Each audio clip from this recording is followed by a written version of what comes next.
Nightfall.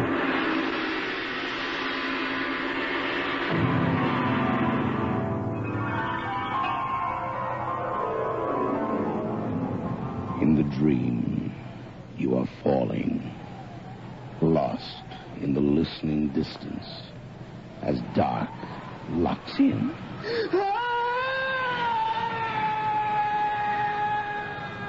Nightfall.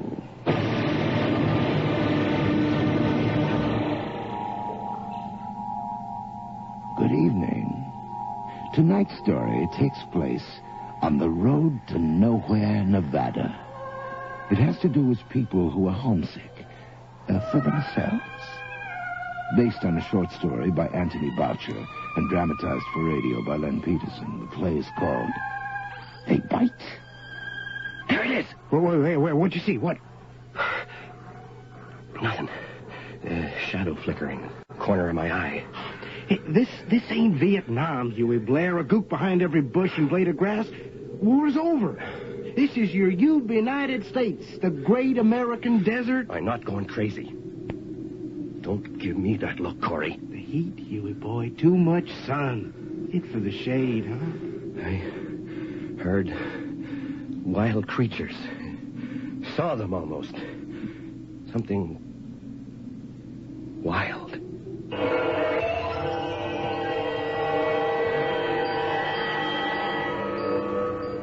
Man, it was heavy weather, this. With my old flying buddy, Huey the Screwy. Yeah, the clunk got him out here to these Utah foothills. Adobe country. No man's desert. Huey's into old bones and dinosaurs. But before all that, Army hero Blair went as crazy as the war in Vietnam. Got all twisted up. His friend's the enemy his friends. And then who shoots who? Well, the shrink stateside shrunk his mind back to what's considered normal for middle Americans. But Huey was still nuts enough to get a college degree. Paleontology. Petrified life science. But the way that kid dipsy-doodled over them Viet Cong jungles kept me, rear gunner Corey, in one piece. So I owe him all these years since. I got a franchise here in the desert. Filling station on the outskirts of Oasis. About as close as you can get to nowhere, Nevada. And one day I was going through my Vietnam souvenirs and thought of Huey Blair. I sent him a postcard. How goes it, Lieutenant? And I mentioned the huge, you wouldn't believe, petrified bones we got out here that appear then disappear in these rocky, sand-blown foothills. And he gets out here almost before the postcard gets to him. But not before a gale's covered them old bones again and made a liar out of me. Why didn't you pound in markers, Corey? Thought I could trust the sand and wind for a few days. Nothing's where it was. And the bones blew away? No, they're anchored in rock. Come on, Corey. Where are the bloody bones?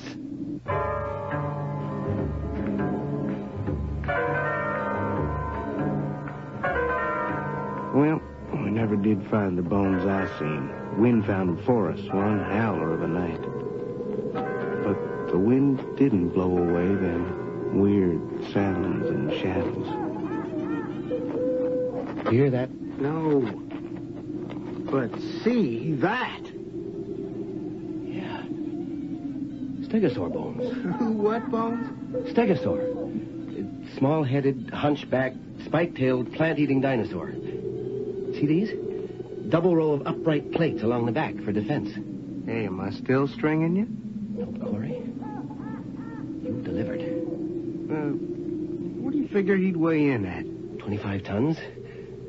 With a brain the size of a fox terrier or a military commander. 2.5 ounces. Corey, there's a good chance we've got a complete skeleton. If the stern end is down under the sand back there. Start digging to see? No, to cover it up. What? You don't want this critter? An army glider down the valley there. It's too close. If they spot this flying low, it's goodbye bones. Souvenir hunters will come swarming all over. And that'll be the end of 25 tons of stegosaur. Scratches on these bones. Huh? Teeth marks. I've never seen that. And those marks were made before the bones turned to stone. Huh. What do you make of it? You ever see teeth marks like that? Well, I'm no dentist. Not from any animal that exists today. Powerful bite, but not a large creature. Killer or scavenger? Corey, this could be the biggest discovery in paleontology in 100 years. What? These teeth marks. The great mystery. What killed off the dinosaurs? Maybe this is the first clue. Let's grab a shovel. Cover the jewels. Jewels? Bushel of hope diamonds wouldn't be worth what we got here. Shovel, Corey. Study the beast inch by inch. Keep the rest covered up. When I'm ready to call my gang from the museum to come and fetch him. What in creation is making those sounds? There it is! What? Where? Gone. It's gone. So you're seeing it, too? I don't know if I really saw anything. Maybe. Maybe not. Getting you, Sarge? Yeah. It's getting you.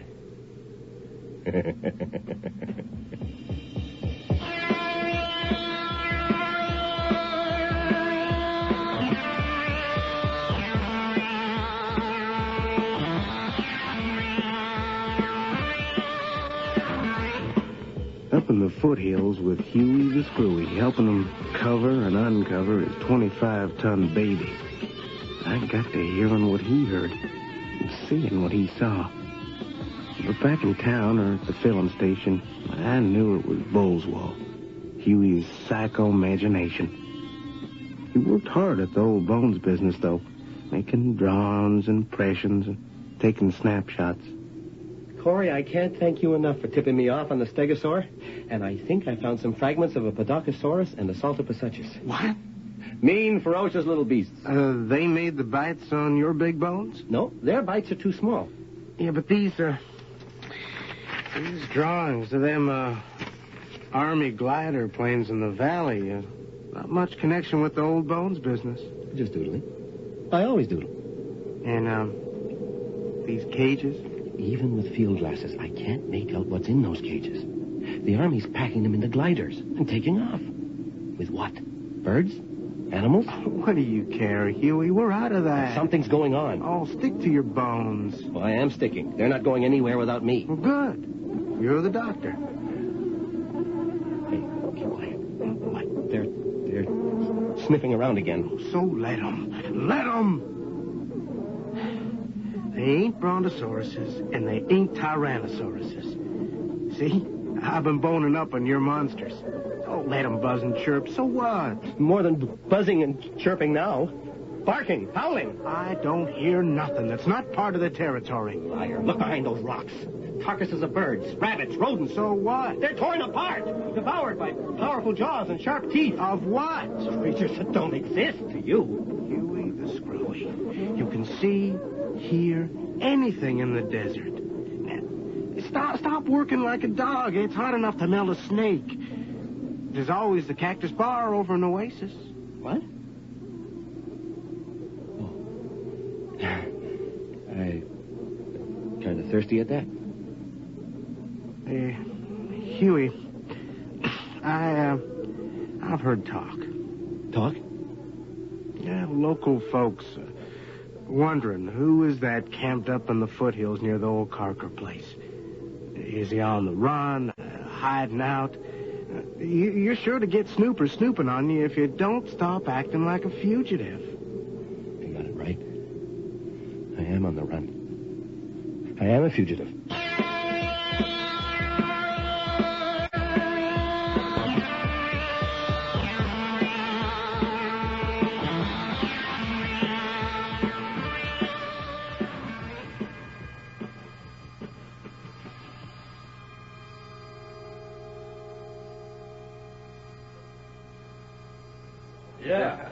Yes, sir.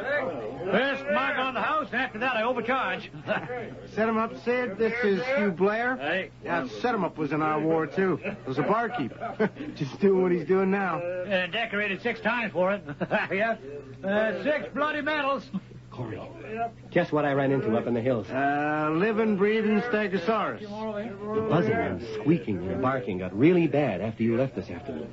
I felt I was being spied on.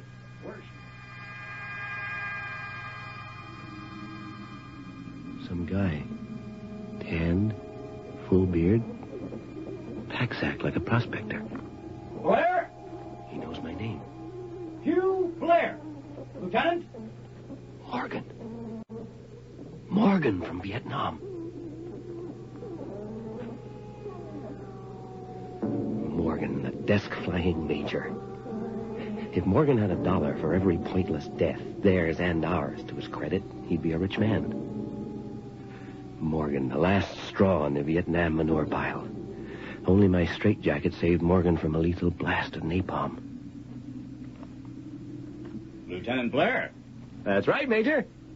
How have you been? Fine. Just fine. No more, trouble? No more, Crazies? Well, I didn't mean... The crazies, all gone, Major. You're well again, Blair. Good. Fit, Major. Except for a spot on one lung. That's why I'm hanging out here. This hot, dry air is supposed to clear me up. Is that your tent? Just over the ridge? Yeah. How about yourself? I thought you were still in the Army. No. Back to my real trade. Prospecting. Find anything? Paid to keep my mouth shut. Sure. Sketch pad you got there? Yes. Going arty on us, Blair? Can't just sit around. I'd go nuts. Is that a glider you're drawing? Landscapes, mostly. Rocks, foothills. Does the glider field down there interest you, Blair? Well, not especially. Have you figured out their function? The gliders, I mean. No. Well, any new tricks since we were nervous in the service? You reckon so? Let me see your sketches.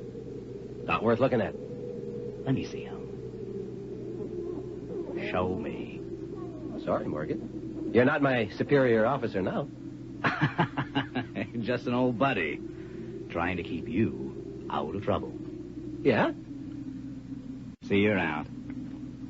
Clear up that spot on your lung, Blair. And, don't get any more.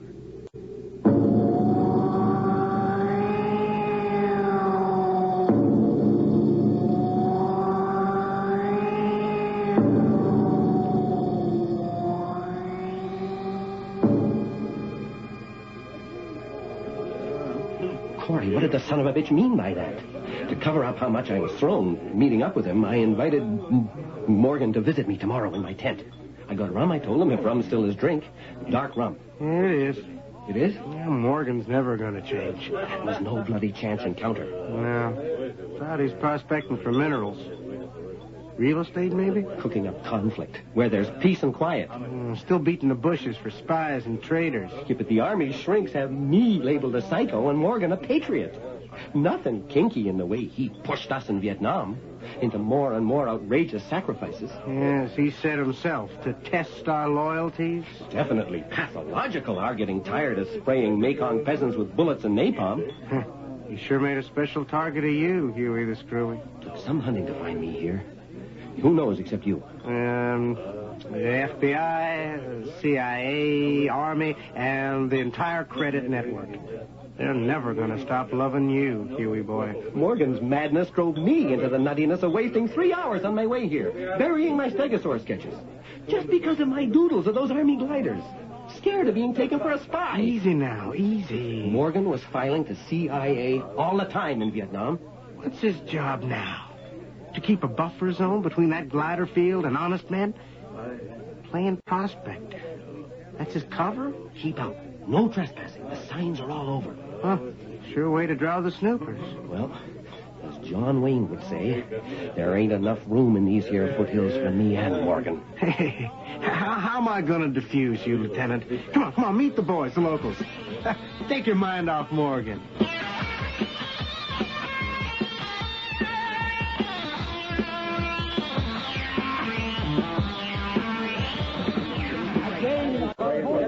poker players in these parts. That's Fred, Joe, Art, P.W., and old Jake. Yeah. This flying buddy of mine from Nam, Hugh Blair. Ah. He's got a lung trouble, so we come to God's country for a cure. Yeah. We seen you was camping up near the Carker place. Don't know as that's healthy, though. Carker place? Adobe hut, just one hill over from that tent of yours now. You keep clear of it. Why? Oh, I ain't saying. Spill it, old Jake. No, sirree. Well, tell him, Jake. Warn him. I told him. Tell him so he'll take it serious. Don't be such a cuss. Well, they bite. What bite? Well, I ain't said no more. Not a word more. A war vet hero from Nam, here for his health. Do him a favor. He did you one. Oh, how do you get that? Weren't for him, you'd be sitting playing poker with the inscrutable Viet Cong. Set 'em up, shit. I don't want nothing from the Carker place coming after me worse than Viet Cong. I'll tell you, the Carkers were homesteaders. Poor place for a homestead, sure enough. There are a lot of kids and grandkids. Oh, they could raise on that scrub land. Yeah, sure. So what's up there on the Carker place?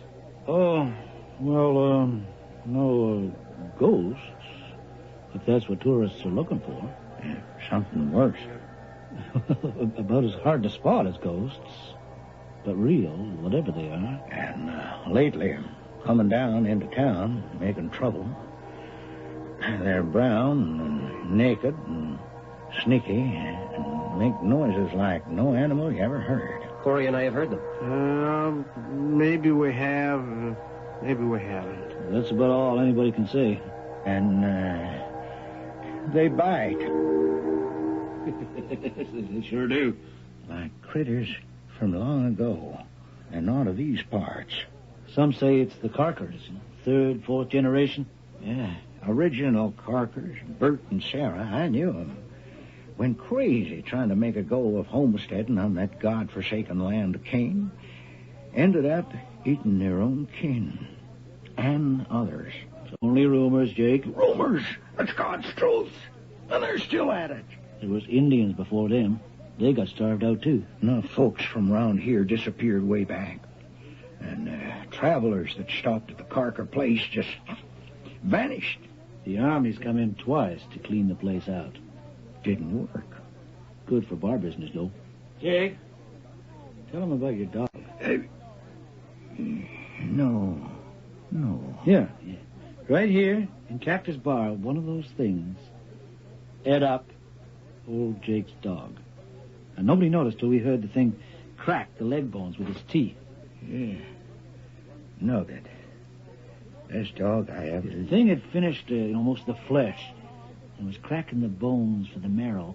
When we jumped to go look, It skidded out before we could lay a hand on it.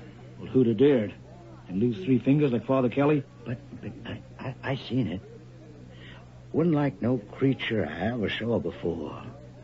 Like something small and brown and leathery from 1,000,000 years ago.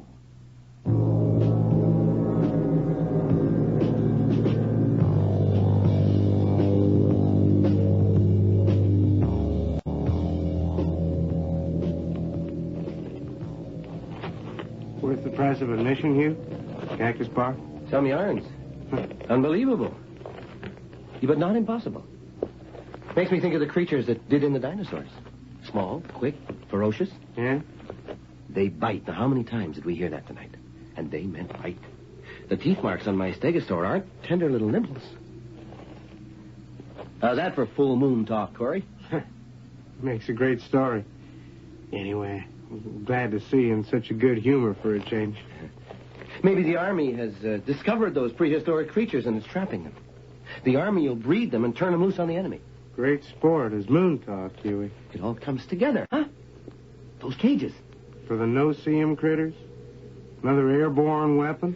Is that why Morgan came snooping? Because he thinks I'm onto a top secret. Why don't you ask him? If he comes for the rum I offered him. Yeah, I'll put it to him all right.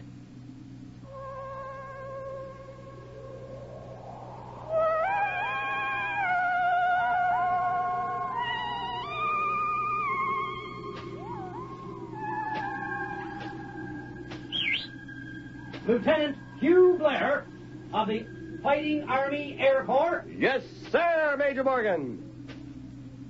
As you were. Easy. Well, I've come for that free shot of rum you promised. Yes, sir. What are you up to with that machete? Oh, just clearing sage. For the hell of it. So much of what we do, Major, is just for the hell of it. Yeah. Seems, yeah. Sort of got the habit in the Domino War.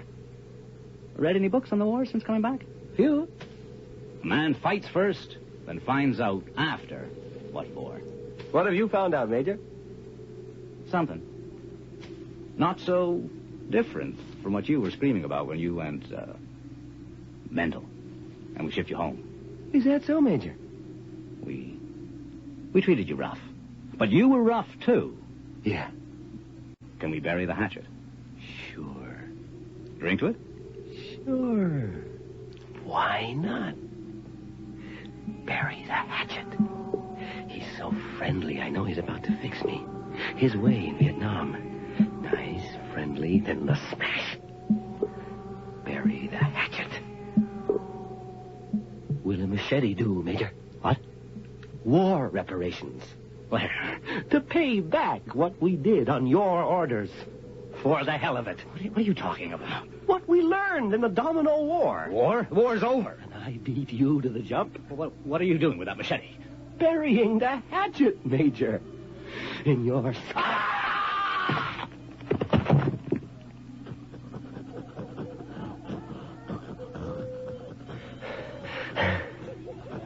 Just carrying out orders, sir.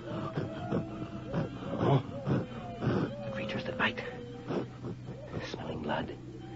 Meat. A meal. Should I leave you here, Major? Let the no-see-ems pick you clean? No. I'll give you a decent burial. In the haunted hut. Nobody will go snooping there. And if they do, and find your gnawed bones, they'll blame the Carker monsters. Major, you're my farewell to Vietnam.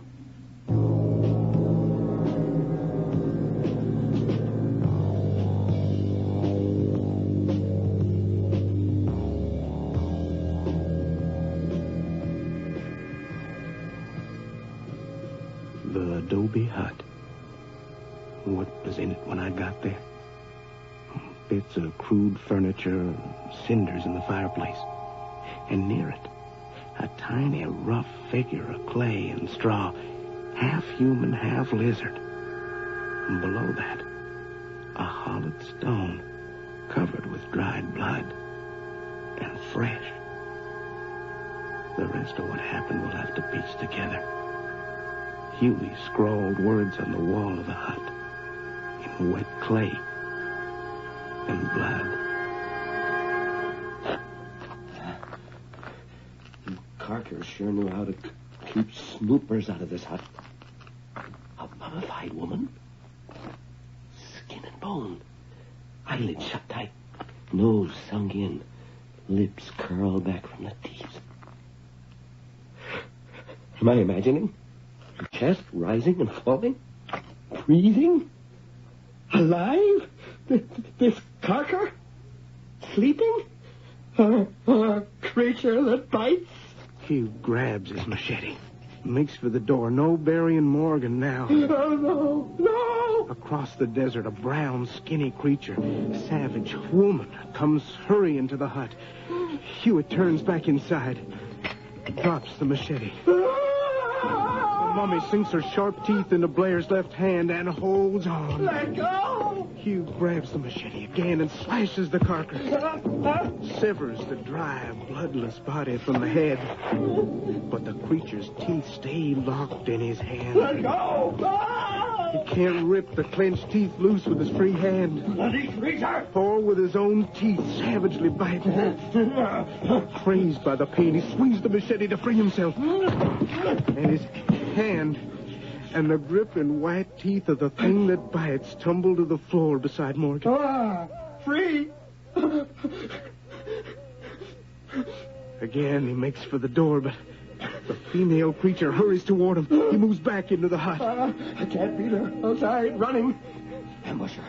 Inside the door. But the blood flowing from his gaping wrist into the hollowed stone so weakens him, he falls to his knees. The woman creature fills the doorway, but comes no further.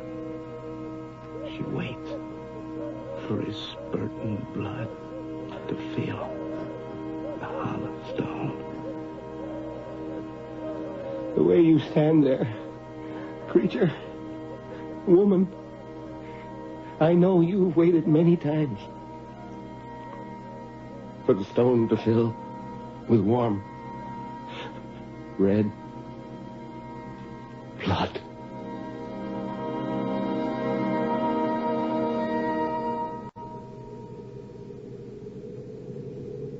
You have just heard They Bite, the Anthony Boucher short story dramatized for this series by Len Peterson. Featured tonight were John Stalker as Corey and Robert Haley as Hugh Blair. You also heard David Calderisi as Morgan, Ken James as Set-em-up Sid, and Mabel Moore as Old Jake. Our recording engineer this week is Tom Shipton, with sound effects by Matt Wilcott. The series story editor is Earl Toppings, with the production assistance of Nancy McElveen. Nightfall is produced and directed for CBC Radio by Bill Howell. And now, here's a final word from your host. Hello again. Next week's Nightfall features a new adaptation of a story that has always had a special place in my heart. Whenever his pale blue eye fell on me, my blood ran cold. And so by degrees, very gradually, I made up my mind to take the life of the old man, and thus rid myself of the eye forever. It was an evil eye, but Weatherby was very kind to me. No one had been this kind. It was too much to bear. You fancy me mad. Mad men know nothing. But you should have seen how wisely I proceeded, with what caution, with what foresight, with what dissimulation I went to work. Edgar Allan Poe's The Telltale Heart, adapted for radio by Len Peterson and starring Richard Monette. Next week on Nightfall. Until then, careful of the edge.